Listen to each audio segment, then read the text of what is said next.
नमस्कार दोस्तों। आज आप एआई और फोटोशॉप का यूज़ करके कैसी भी पेंटिंग बना लेते हैं कि उनमें असली और नकली का फ़र्क पता करना मुश्किल हो जाता है। लेकिन आपको क्या वो दौर याद है जब पेंटिंग के नाम के लिए केवल एक ही सॉफ्टवेयर हुआ करता था जिसे हम एमएस पेंट कहते थे। जी हाँ, आज की कहानी में हम उस एमएस पेंट की बात करेंगे जिसने कम से कम एक बार हम सबको पिकासो बनने का अवसर ज़रूर दिया। उस वक्त चाहे हम मुंबई में कंप्यूटर सीख रहे हों, दिल्ली में हों या फिर किसी गांव में, सभी का पेंटिंग बनाने का लगभग तरीका एक ही हुआ करता था। वो तिकोने पहाड़, नदियाँ, सूरज बीच में और अंग्रेजी के वी अक्षर की तरह पक्षी बना देते थे। और उस वक्त जो पेंट में टूल हुआ करते थे, पेंसिल है, स्प्रे है और एक स्पेशल टूल हुआ करता था फिल टूल, जिसे रंग वाली बाल्टी कहते थे।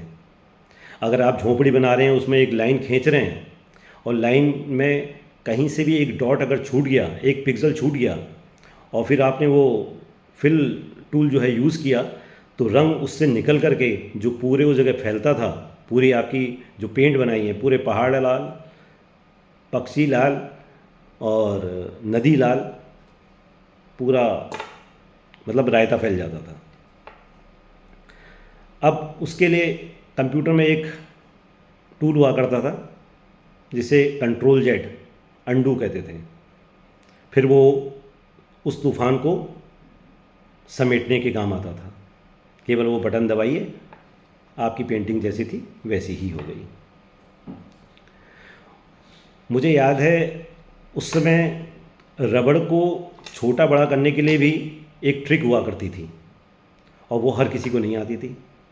जब भी क्लास में लोग बैठते थे और पेंटिंग बनाते, कहीं पे भी कुछ गड़बड़ हो जाती तो जो दो चार लोगों को वो तरीका मालूम था कि कैसे रबड़ को बड़ा करना है, उनको बुलाते कि यार मेरी भी रबड़ बड़ी कर दे।